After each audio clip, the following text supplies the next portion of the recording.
رات کا 2 بجنے کو آ گیا اور اس 2 بجنے کو آتے آتے بہت سو کے 12 بجا گیا۔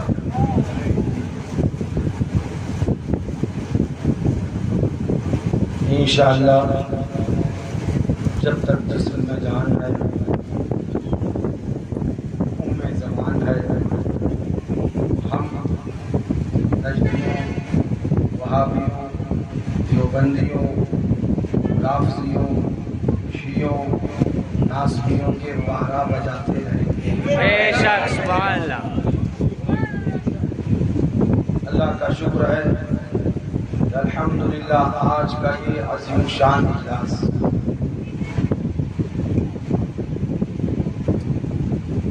اجلاس جس نام سے منسوب کیا گیا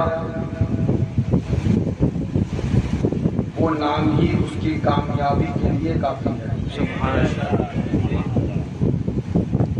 سرکار امام زین العابدین رضی اللہ تعالی عنہ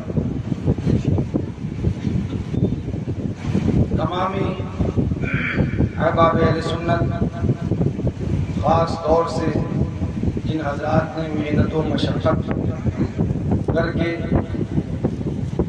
دوڑ بھاگ کر کے اس اجلاس کا انعقاد کیا، ان سب کو میں اپنی جانب سے مبارکباد پیش کرتا ہوں۔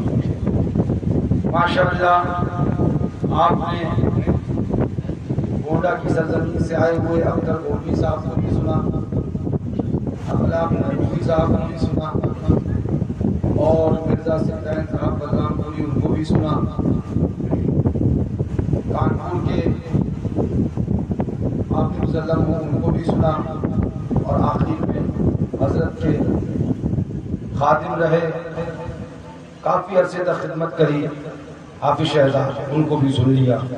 درمیان میں حضرت کے شہزادے اور میرے چھوٹے بھائی حضرت علامہ مولانا الحاج الشاہ مفتی محمد فاران رضا خان صاحب قبلہ، ان کا بیان بھی سن لیا۔ سچائی یہ ہے کہ اب اگر اس بیان کے بعد بھی اتنی باتیں بتانے کے بعد نہ مانے تو ہم سیدھے اتنا کہیں گے کہ حسد کا علاج نہیں ہوتا ہے۔ حسد لا علاج مرض ہے، اور اگر کسی کو حسد قصاص لانے سے ہے، یا کسی کو حسد اس جامعہ سے ہے، یا کسی کو حسد اس علاقے کے سنی مسلمانوں کی مضبوط سنیت سے ہے، اسے کہو نہیں ہے، بس ایک ہی چیز کا فرق ہے، یہ سب بڑھتی رہے گی، اور حسد اسی کی وجہ سے ہے، تمہاری حسد بھی بڑھتی رہے گی، یہ خود بخود بڑھے گا، تمہاری حسد بڑھے گی۔ بہتر یہ ہے، ہم سے حسد کرنے سے بہتر ہے اپنا کوئی کام کرتے تو شاید کسی جگہ تک پہنچ پاتے، کوئی مقام حاصل کرتے، مگر حسد کرو گے تو ہم صرف اتنا کہہ دیتے ہیں، حسد سے ان کے سینے پاک کر دے کہ بدتر دق سے یہ سل ہے یا غوث، دیا مجھ کو انہیں محروم چھوڑا، دیا مجھ کو انہیں محروم چھوڑا، میرا کیا جرم حق فاصل ہے یا غوث، عدو بدین مذہب والے حاسد، عدو بدین مذہب والے حاسد، تو ہی تنہا کا زور دل ہے یا غوث، بھرن والے تیرا جھالا تو جھالا، تیرا چیٹا میرا غاسل ہے یا غوث۔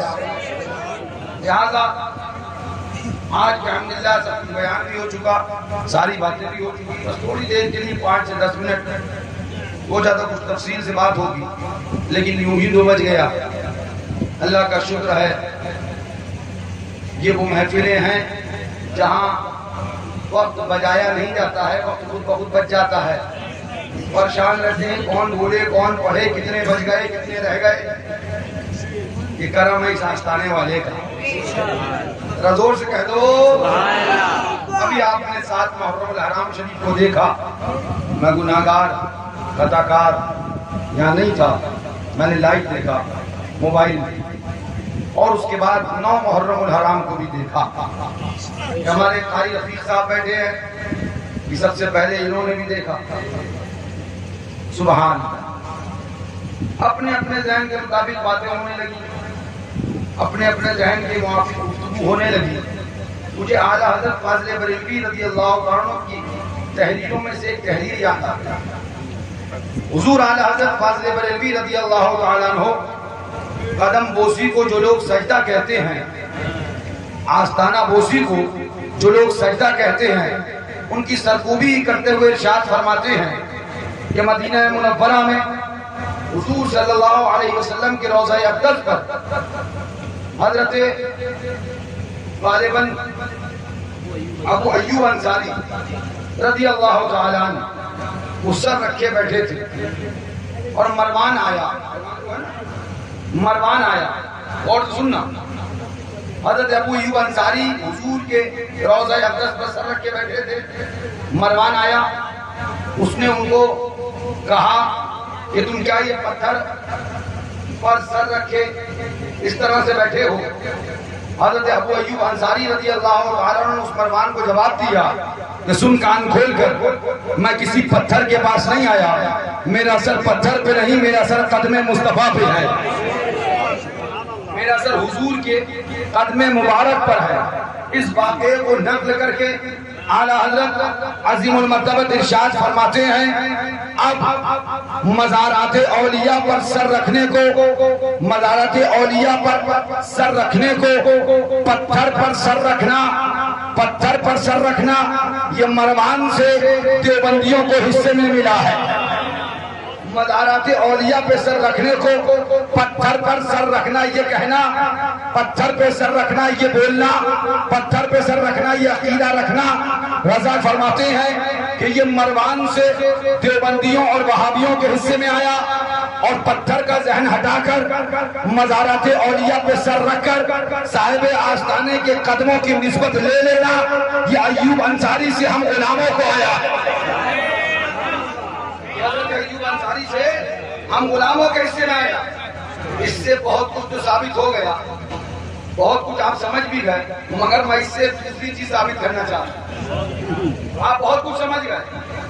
فرمایا کہ پتھر کا لحاظ کر کے جو اس پر فتویٰ لگائے اور اس کو معاذ اللہ غلط بتانے کی کوشش کرے وہ مروانی طریقے پر ہے، اور جو سر رکھ ہے وہ حضرت ابو ایوب انصاری صحابہ کے طریقے. اسی لیے حضور شہزاد اعلیٰ حضرت مفتی اعظم ہند رضی اللہ تعالیٰ عنہ نے ارشاد فرمایا سنگے در جانا پر کرتا ہوں جبی سائی، سجدہ نہ سمجھ نجدی سر دیتا ہوں نذرانہ. استاد زمن علامہ حسن کو کہاں لے کے جاؤ گے؟ کیا کہو گے ان سے؟ ارشاد فرماتے ہیں آج تم طواف اور سجدہ سمجھنے لگتے ہو، لیکن استاد زمن علامہ حسن جب لکھنے پہ آئے تو ارشاد فرماتے ہیں طوف روضہ ہی پہ چکرائے تھے کچھ ناواقف. روضے کے طواف پہ کچھ ناواقف چکرا گئے، کچھ ناواقف. اس سے پتہ چل گیا کہ روضے کے طواف پہ جو چکرائے وہ عالم نہیں ہوتا ہے، ناواقف ہوا کرتا، اسے بھی پتہ ہی نہیں. فرماتے ہیں طوف روضہ ہی پہ چکرائے تھے کچھ ناواقف. ارے تم طوف روضہ کی بات کرتے ہو، میں تو آپ ہی میں نہ تھا جو سجدہ کرتا، میں تو آپ ہی میں نہ تھا جو سجدہ کرتا. مفتی اعظم بولے سنگے در جانا پر کرتا ہوں جبی سائی، سجدہ نہ سمجھ نجدی سر دیتا ہوں نذرانہ.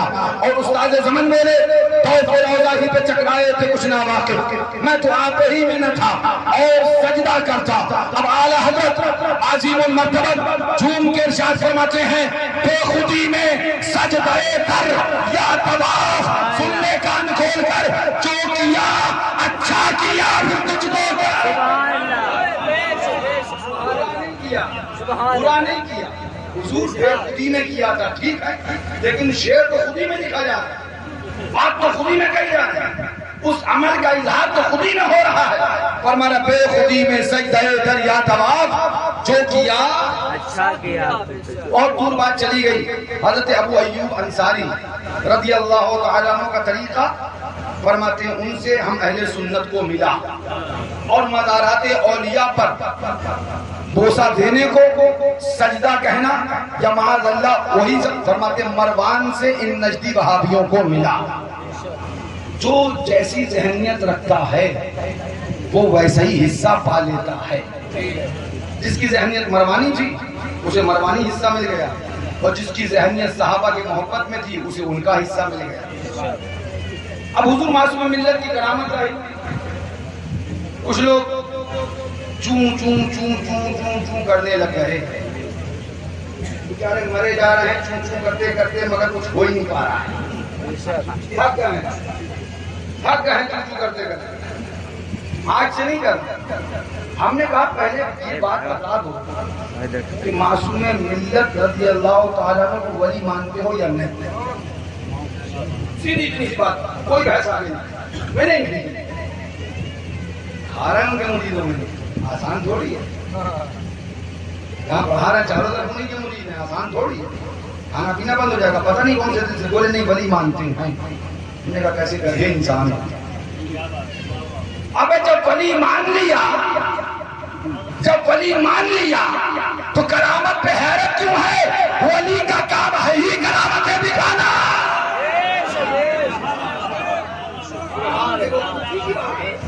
جب ولی مان لیا تو اب حیرت کس بات کی ہے؟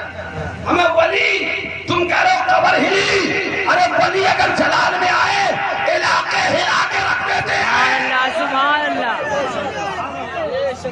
کبھی کبھی ایسے گھوچوں پہ حیرت ہوتی ہے. ایک طرف ولایت کی بھی بات کر رہا ہوں، دوسری طرف کرامت پہ اعتراض کر رہا ہوں. فرمایا گیا خلق عادت کے خلاف ایسی چیز جو عقل میں نہ آئے وہ اگر نبیوں سے ظاہر ہو اسے معجزہ کہیں گے، اور وہ اگر ولیوں سے ظاہر ہو اسے کرامت کہیں گے. تو جب ولی مان لیا تو اب کرامت ماننے نہ ماننے کا مطلب ہی کیا ہے؟ لیکن میں آپ کو سمجھانا چاہتا ہوں، چوں چوں چوں چوں چوں چوں سب کرنے لگے. جس کا جیسا ذہن کا اس کے حصے میں ویسا ہی سامان آ گیا. آقا کی بارگاہ میں ابو جہل آیا، مٹھی بند کر کے لایا، کنکر پتھر لے کے آیا اور کہنے لگا بتاؤ اس میں کیا ہے، اگر تم کہتے ہو کہ تم نبی ہو. آقا نے ارشاد فرمایا میں بتاؤں تیری بند مٹھی میں کیا ہے، یا جو بند مٹھی میں ہے وہ بتائے کہ میں کیا ہوں. ابو جہل تو جانتا تھا نا کہ مٹھی میں کنکر ہے، بولے گا کیسے. ابو جہل کو تو معلوم تھا بند کر کے لایا ہوں، اس میں جان زبان خون کا دوران ہوا کا گزر کچھ نہیں ہے، یہ بولے گا کیسے. تو بولا ہاں اگر ایسا ہو جائے تو بہت اچھا. آقا نے فرمایا کان کے قریب لے کر جا، اور جب کان کے قریب لے کر گیا تو کنکروں نے پڑھا لا الہ الا اللہ محمد رسول اللہ. اس کے بعد ابو جہل نے کیا کرا ذرا بتاؤ. پتھر پھینکے اور نہیں مانا، پتھر پھینکے اور نہیں مانا. اس نے نہیں مانا. زمانہ کیا بولا؟ ابو جہل ہے. زمانہ کیا بولا؟ ابو جہل ہے. حضور صلی اللہ علیہ وسلم معراج شریف سے تشریف لائے، پھر مل گیا. آقا سے پوچھا کہاں سے؟ آقا نے فرمایا میں معراج کے لیے گیا. کہاں گئے؟ فرمایا یہاں گئے یہاں گئے یہاں گئے یہاں گئے یہاں گئے. حضور سے ابو جہل نے سنا. کس سے سنا؟ حضور سے سنا. مانا نہیں مانا. آقا چلے گئے، تشریف لے گئے. ابو جہل آگے بڑھا، سرکار صدیق اکبر ملے رضی اللہ تعالی عنہ. حضرت صدیق اکبر کو روکا کہ تم جانتے ہو کہ کیا ہوا؟ تمہارے نبی ابھی تک تو زمین کی باتیں کرتے تھے، اب آسمان کی بات کرتے تھے. کیا بات کری حضور نے؟ وہ کہہ رہا میں یہاں گیا جنت گیا، میں نے یہاں کی سیر کی، ساتوں آسمان گیا، مسجد اقصیٰ گیا، سارے نبی کو بلایا گیا، میں نے امامت کری، نماز پڑھائی، ساری چیزیں. اب وہ لامکا کی باتیں کر رہے ہیں. حضرت صدیق اکبر نے صرف اتنا پوچھا یہ بتاؤ کہ تم سے کہا کس نے ہے؟ یہ بتاؤ کہ تم سے یہ سب کہا کس نے؟ تو کہنے لگا خود تمہارے نبی نے. صدیق اکبر نے فوراً جواب دیا تو بالکل سچ کہا ہے. علماء فرماتے ہیں ابو جہل نے مصطفیٰ سے سنا نہیں مانا، صدیق اکبر نے ابو جہل سے سنا اور مان لیا ہے. سبحان اللہ. مصطفیٰ سے سنا نہیں مانا، انہوں نے صدیق اکبر سے سنا اور مان لیا. مقصد اسی وجہ سے ان کو صدیق اکبر. مقصد بچانے کا یہ ہے کہ آج جب یہ کرامت کا اظہار ہوا، اس کرامت کا ظہور ہوا آستانہ حضور معصوم ملت سے، تو کچھ چون چون کرنے لگے۔ ہم نے کہا سنو، کان کا میل صاف کر کے جو کرامت مانے گا، جو کرامت مانے گا وہ صحابہ کا طریقے پر ہوا، اور جو انکار کر رہا ہے وہی ابو جہل کا حصہ لے کے آیا ہے۔ اس لیے ابو جہل کا طریقہ تھا معجزات کا انکار کرتا تھا، اور اس کے چیلوں کا طریقہ ہے کہ وہ اللہ کی کرامات کا انکار کرتے ہیں۔ ہمیں نہ ابو جہل چاہیے نہ اس کے چیلے چاہیے، ہمارے لیے اہل بیت صحابہ کل بھی کافی، آج بھی کافی، اور قیامت میں بھی کافی۔ یہ آستانے کی کرامت، یہ ایک کرامت دیکھیے، ان کی کرامتیں کیا ہیں ہم کو بیان کرنے کی ضرورت نہیں۔ سورج کو جلا دکھانے کا کوئی فائدہ نہیں، یہ سورج یہی چمکتا رہا، یہی دمکتا رہا۔ اس کی کرامتیں پوچھنا ہے تو علاقے بھر کے، چاہے یہاں کے یا قرب و جوار کے کہیں کے لوگ ہوں، ان سے پوچھو کہ حضور معصوم ملت کی کرامت کیا ہے، اور ایک معصوم ملت کی کیا خاصیت، ایک حضور معصوم ملت کی کیا خاصیت۔ یہ مظہر اعلیٰ حضرت کے بیٹے ہیں، اس کے بیٹے ہیں، اس کے بیٹے ہیں۔ وہ جو معجون بہت زیادہ کھانے لگا ہے، اس سے کب تک کمر سیدھی رکھے گا، ایسی لاٹھیاں پڑیں گی آخر کار ٹوٹ جائے گا۔ بے شک معجون کھا کھا کے کمر سیدھی رکھ کے بڈھا بڑھیوں میں ٹہلتا ہے، بڈھا بڑھیوں میں ٹہلتا رہتا ہے۔ اور بڈھا بات کے ایسی جگہ کرتا، اسے پتا ہم کو کہاں بولنا ہے، کہاں لب بولنا ہے۔ لیکن سبحان اللہ، مظہر اعلیٰ حضرت کی شان میں جو بھی بولے گا وہ یوں ہی ہے جیسے سورج پہ تھوکنے کی منزل میں کہ تھوک آ کے اس کے ہی منہ پہ گر جائے گا، اس لیے کہ مظہر اعلیٰ حضرت کی وہ شان ہے، وہ شان ہے، وہ شان ہے کہ جب اعلیٰ حضرت فاضل بریلوی کی بارگاہ میں خط آیا کہ مناظرے کا چیلنج ہوا ہے، مناظرے کا چیلنج مظہر اعلیٰ حضرت کو نہیں دیا گیا تھا، علامہ حشمت علی خان کو نہیں دیا گیا تھا، شیر بے شہر سنت کو نہیں دیا گیا تھا، یاسین خام سرائی نے ہلدوانی کی سرزمین پر مناظرے کا چیلنج اعلیٰ حضرت کو دیا تھا، احمد رضا خان کو دیا تھا، علیہ رحمت و رضوان ان کو چیلنج مناظرہ کیا تھا، مگر اعلیٰ حضرت نے جب ان کے نام سے چیلنج کیا گیا، جب اعلیٰ حضرت کو چیلنج کیا گیا تو اپنی جگہ پر، اپنے نام کی جگہ پر، اپنے مقام پر، اپنے نام سے جب چیلنج آیا، اس جگہ پر اپنے حلقے میں سے، علماء میں سے، قرب و جوار میں سے جن کو وہ نام شیر شہر سنت کا ہے، حشمت علی خان کا ہے، ارے تم جیسے کیا جانے مظہر اعلیٰ حضرت، اعلیٰ حضرت کے بھروسے کا نام ہے۔ نعرے رسالت، مسلک اعلیٰ حضرت، فیضان سرکار مظہر اعلیٰ حضرت، مظہر اعلیٰ حضرت، اعلیٰ حضرت کے بھروسے کا چیلنج۔ ہلدوانی کے مناظرے کا آپ سن لیجیے بالکل صاف، شیر بے شہر سنت کو نہیں ہوا تھا، کیونکہ وہ مناظرہ شیر بے شہر سنت کا پہلا مناظرہ، اسے مناظرہ نومحال بھی کہا گیا، تاریخ نکالنا اس کی تاریخی نام نہیں، وہ مناظرہ پہلا مناظرہ تھا۔ اس وقت پہلے حضرت شیر سنت مناظرہ نہیں فرماتے تھے، حالانکہ صحیح پوچھیں اگر تو ایک مناظرہ اس سے بھی پہلے تھا، ایک مناظرہ اس سے بھی پہلے تھا۔ وہ مناظرہ وہ تھا جب حضرت شیر شہر سنت نے اعلیٰ حضرت کی کتابوں کو پڑھا اور جا کر اس کے بعد جواب دیا، سبحان اللہ، اور اس کے بعد یہ بھی بتا دوں، کان کھول کر سن لے، عقل کے ناخن لے، اور پڑھی لکھی جا کے بات کیا کرو، معلوم نہ ہو تو بڑبڑ مت کیا کرو۔ شیر بے شہر سنت آباء و اجداد سے عاشقان مصطفیٰ کے گھرانے میں پیدا ہوا ہے۔ سبحان اللہ، خان بہادر خان کسے کہا جاتا ہے؟ ہاں، ہم وہ لوگ ہیں جو جہاد کے اندر لڑتے ہوئے آئے تھے۔ ہاں، یہ الگ بات ہے کہ وہاں پر مجاہد تھے، اب پڑھ لیے تو جہاد دوسری سندھ میں چالو ہے۔ جب سے اب تک خان بہادر خان کی نسل جہاد کرتی چلی آتی ہے۔ آگے پڑھو، تمہیں پتہ چلے گا یہ وہ خاندان ہے جس خاندان کی نسلوں کو جب پڑھو گے تو معجون بنانا نہیں سکھایا ہے، کمر مضبوط کرنا نہیں سکھایا ہے، بلکہ دین کے لیے گھوڑوں پر بیٹھ کر جہاد کا نعرہ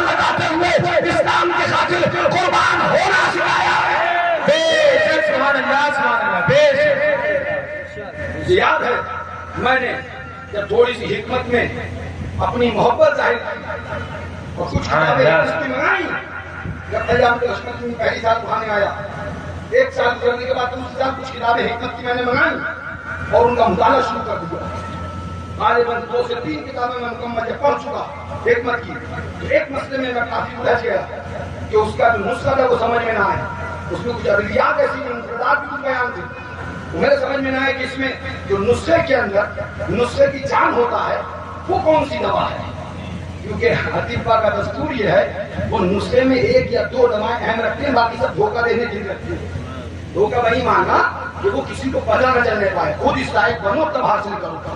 تو میں ابو کے پاس پہنچا، ایک کمرے میں پوچھے، میں نے ابو کے سامنے وہ کتاب رکھی. بولے بیٹا علاج کو بولوا پڑھنے لگے. ہم نے کہا نہیں کوئی 2 کتابیں اور بھی بنائی. بولے اچھا یہ کب سے تم پڑھنے لگے؟ وہ بھی 2-4 مہینے ہوئے ہیں. جو آتے ہیں کچھ باتیں کرتے ہیں تو میں نے کہا دیکھیں پڑھیں.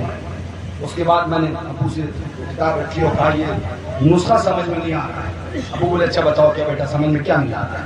میں نے کہا یہ دوا سمجھ میں آ گئی، یہ دوا یہ سمجھ میں نہیں آ رہی ہے اور یہ سمجھ میں نہیں آ رہی. 2 منٹ میں پورا نسخہ سمجھایا اور اس کے بعد میں کتاب لی اور بند کی اور ارشاد فرمایا بیٹا تمہارے دادا نے تمہیں عالم اس لیے نہیں بنایا اپنی رحمتوں سے کہ تم حکمت کرو، تمہیں عالم بنایا قوم کی رہبری کے لیے. بے شک ہم نے کہا مطلب دلچسپ فن ہے، بڑا دلچسپ فن ہے. اگر اس میں چلے گئے تو پھر چلے ہی جاؤ گے. لہٰذا آج کے بعد یہ کتابیں کنارے رکھ دو. اللہ اس کا رسول چاہے گا تم دین کی خدمت کرو گے، درود شریف پڑھ کے پھوٹ دو گے، مولا اس میں بھی شفا دے گا.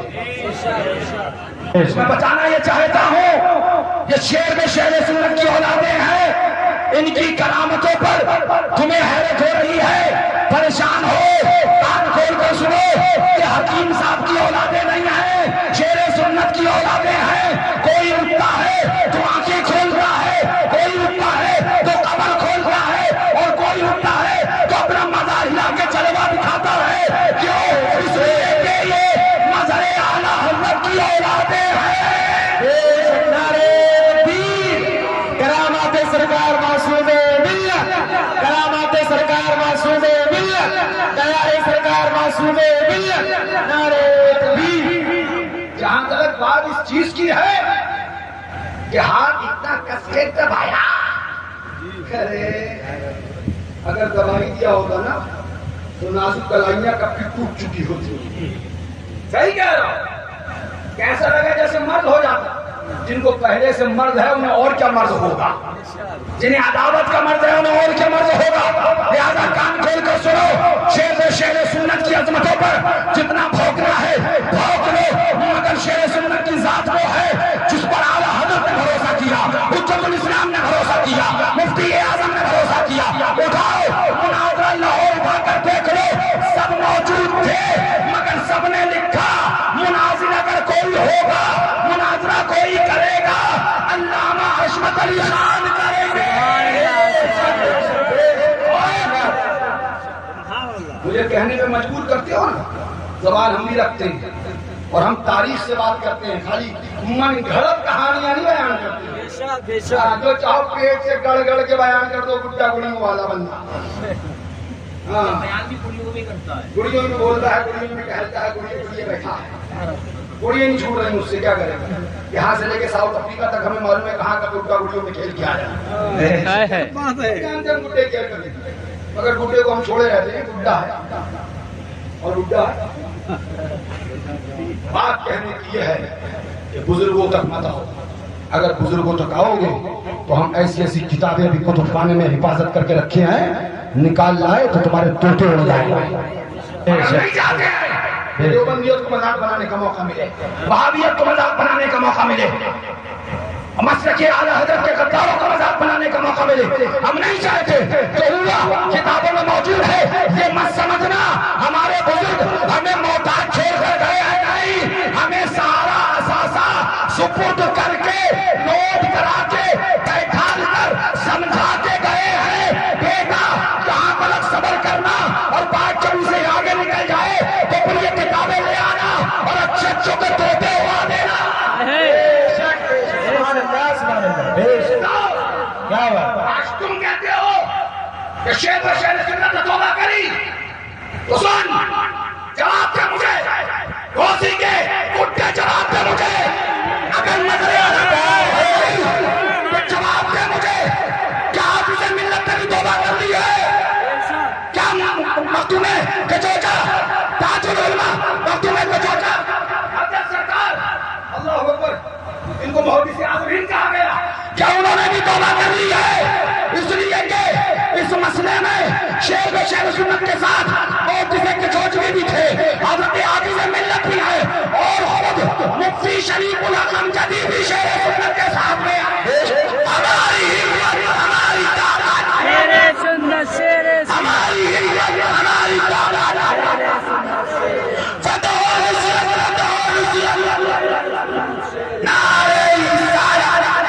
اس مسئلے میں جو مسلم لیگ کا کٹے تم نے اٹھایا، پتا اس مسئلے میں شیخ سنت کے ساتھ سید العلماء بھی تھے، تاج العلماء بھی تھے، محدث اعظم کے چوٹکی بھی تھے، شریف الحق امجدی بھی تھے، اس کے بعد حضرت اللہ اکبر کہنا چاہیے اشرفیہ کے بانی حافظ ملت کی پوری کتاب الارشاد موجود ہے، مفتی اللہ اکبر ان کی شریف الحق امجدی ان کی کتاب اشک روا موجود ہے، لاؤ جواب لاؤ، اگر شیخ سنت غلط تھے اور انہوں نے توبہ کری تھی تو کیا انہوں نے بھی توبہ کری؟ اور اگر انہوں نے توبہ نہیں کری تو پھر ان کے بارے میں حکم بیان کرو۔ بے شک بولو، شیر بے شیخ سنت حق بات ہے، شیر بے شیخ سنت سچ ہے، بے شک آج ان کی اولاد بھی حق، بے شک۔ مجھے بتاؤ اشک روا میں جو مفتی شریف الحق امجدی نے لکھا اور مطالبہ مفتی شریف الحق نے کس سے کیا؟ مطالبہ مولانا امجد علی سے کیا، ہاں مطالبہ اللہ اکبر اپنے استادوں سے کیا، تو بتاؤ مجھے ان کے بارے میں کیا کہو گے؟ انہوں نے بھی توبہ کر لی تھی، ہو سکتا ہے تم ایک اور کہانی گڑھ لو، کیونکہ تم گھڑی گڑھائی بات کرتے ہی ہو، لیکن کان کھول کر سنو، شیخ سنت کا خاندان ابھی نہ علم کے معاملے میں یتیم ہے، نہ جذبات کے معاملے میں یتیم ہے، نہ حوصلوں کے معاملے میں یتیم ہے، نہ تعداد کے معاملے میں یتیم ہے، جس معاملے میں چاہو آؤ ہمت دکھا کے دکھا کے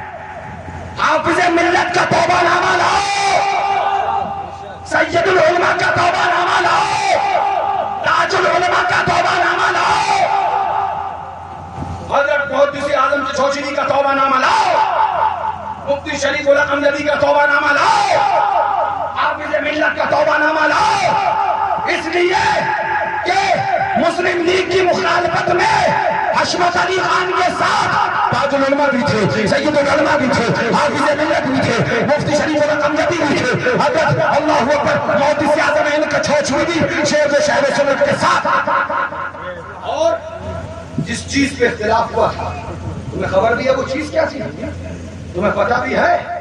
وہی اتحاد باطل تھی، وہی تمام وہابی دیوبندی رافضی شیعہ اہل بیل سب کو ملا کر ایک تنظیم بنا دی جائے، اسی کی مخالفت مظہر اعلی حضرت نے کری تھی۔ اگر یہ سب پہ جاؤ گے تو پھر نتیجہ نکلا ورزیہ جس میں اعلی حضرت نے پہلے ہی تحریر فرما دیا تھا کہ 3 تمغے پائے گا، انہی 3 تمغوں میں سے کوئی ایک تیرے حصے میں آیا۔ ہم یہاں بات کہہ کے ختم کر دیتے ہیں اور اتنا تم سے ضرور مطالبہ کرتے ہیں کہ ہمیں جواب چاہیے اس کا کہ سید العلماء نے کب توبہ کری، تاج العلماء نے کب توبہ کری، محدث اعظم ہند کے چوچوی نے کب توبہ کری، مفتی شریف ملا امجدی نے کب توبہ کری؟ حضور حافظ ملت نے کب توبہ کری؟ اس لیے کہ انہوں نے بھی شیر و شہر سنت کا اس معاملے میں ساتھ دیا. ہم اس کو آگے نہیں بڑھاتے لیکن اتنا ضرور کہیں گے اگر شیر و شہر سنت پر تم بولو گے تو یہ مت سمجھنا بولنا صرف تم جانتے ہو, اللہ کا شکر ہے بولنا ان کی اولاد جانتی ہے. تم من گھڑت کہانیاں لاؤ گے, ہم پرانی کتابیں لائیں گے. یاد رکھنا مفتی رجب علی امام کالوی اعلان کرتے ہیں سبحان اللہ کہ شیر تھا ایسا میرا مظہر اعلیٰ حضرت, پائے کرے صدق و صفا مظہر اعلیٰ حضرت, منظر رشد و ہدا مظہر اعلیٰ حضرت. سبحان اللہ. اور وہ سبحان اللہ نام سے جس کے لرزتے تھے شریر اہل دغا, نام سے جس کے لرزتے تھے شریر اہل دغا, شیر تھا ایسا میرا مظہر اعلیٰ حضرت. میں ان سے بھی پوچھوں جو بہت حق بولنے کی بات کرتے ہیں کہ بتاؤ تمہارے دادا پیر کی توہینیں ہوئی ہیں, منہ میں زبان کب آئے گی؟ بولو مر گئے ہو کیا؟ جان نکل گئی ہے. تمہارے دادا پیر کو غلط ثابت کیا جائے اور تم حجروں میں بیٹھے خاموش پڑے رہو, لعنت ہے ایسے مریدوں پر. شرم نہیں آتی؟ شیر میں شہر سنت کو غلطی پہ کہا جا رہا. ارے ہمارے بات ہوتی تم خاموش رہتے, ہم جواب دینے کے لیے کافی ہیں, ہمیں کسی کی ضرورت نہیں. اللہ کا شکر ہے دین اور شریعت اکیلے کو مستحکم کرنے کے لیے مضبوط کرنے کے لیے کافی ہے. لیکن بات دادا پیر کی آئی تو اب زبانیں خاموش ہیں. اب لوگ نظر نہیں آ رہے ہیں, اپنا واٹس ایپ نہ فیس بک, اب خوابے خرگوشی میں پڑے ہوئے ہیں. اب وہ حساب 3-4 ٹھرا بسکی لگا کے مدہوش ہو گئے ہو. اب کہاں مر گئے؟ تمہارا تو دعویٰ یہی تھا کہ شیر و شہر سنت کو مانتے ہو, کم سے کم ان کے بارے میں تو بولو, کچھ تو لب کھولو. کتنے بے غیرت ہو گئے, کتنی بے غیرتی اور رکھی ہے تم لوگوں نے. یہ شیر و شہر سنت مظہر اعلیٰ حضرت کے مرید یا ان کو اپنا دادا پیر بتاتے ہو اور ان کے بارے میں کھلے عام یہ باتیں کری جائیں کہ انہوں نے میرا ہاتھ اس طرح سے دبایا کہ کوئی مرض ہو جاتا. ارے بڈھے تجھے پہلے ہی سے حسد کا مرض ہے, تجھے کائے کا مرض ہوگا؟ تو معجون کھاتا رہا زندگی بھر, ان مریضوں کو کون سا مرض ہوگا؟ لیکن افسوس صد افسوس بغض و حسد کا مرض, ہاں افسوس صد افسوس مجھے ان پر نہیں جو بغاوت شیر و شہر سنت کی کرتے ہیں. اس لیے کہ مجھے تنہائی میں میرے والد بزرگوار نے سرکار مشاہد ملت کی کچھ باتیں جو بیٹھ کر سمجھائیں وہ مجھے یاد ہے. یہ وہی حسد ہے جس کے بارے میں مشاہد ملت فرمایا کرتے تھے کہ کچھ سخت میرے دل پر ایسے ہیں جن کو لے کر میں اپنی قبر تلک لے کے جاؤں. انہی میں سے یہ ایک زخم تھا شیر و شہر سنت پر جو الزام لگایا گیا. حضرت مشاہد ملت بھی اس الزام کے مقابلے میں ہمیشہ حضرت مشاہد ملت نے جہاد کیا, ہمیشہ جواب دیا. ہاں وہابیوں کے ساتھ شرکت, ہاں مجامع نور کا جو فوٹو چھپا تھا پتہ نہیں کون سن میں توبہ کرے گا بھی کہ بغیر کرے مرے گا. توبہ بھی ہر کسی کو نصیب نہیں ہوتی, یہ بھی فضل الہی سے ہوتا ہے معاملہ. اللہ پر مقصد بتانے کا یہ ہے, میں ان سے بھی کہوں گا جو دادا پیر کی بات کر رہے ہیں شیر و شہر سنت کی, آج قسم خدا کی کبھی کبھی دل ہوتا ہے یہ سب چھوڑ چھاڑ, اتنا فرار ہو چکا. ابھی کل ہی میں نے ایک نئے مولوی کہیے یا وہی بات ہے کہ شیطان کا ایک اور سی جو کل ابھرا, وہ حرام خور, نہ ہنجار نہ بکار, کتا کمینہ, وہ بکواس کر رہا ہے کہ کربلا کی واقعات کو معاذ اللہ کے فلمی اسکرپٹ ہے. معاذ اللہ بولو, معاذ اللہ بولو.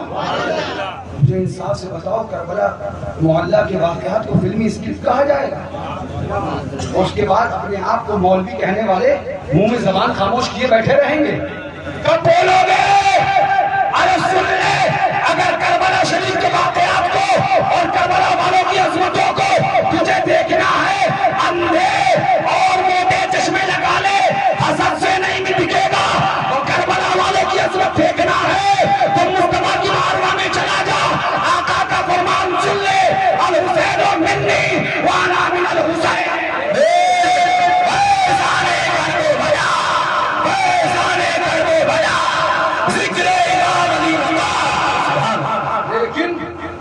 میں پوچھوں گا اگر واقعات کربلا کو تم فلمی اسکرپٹ کہتے ہو وہاں اور پھر یہ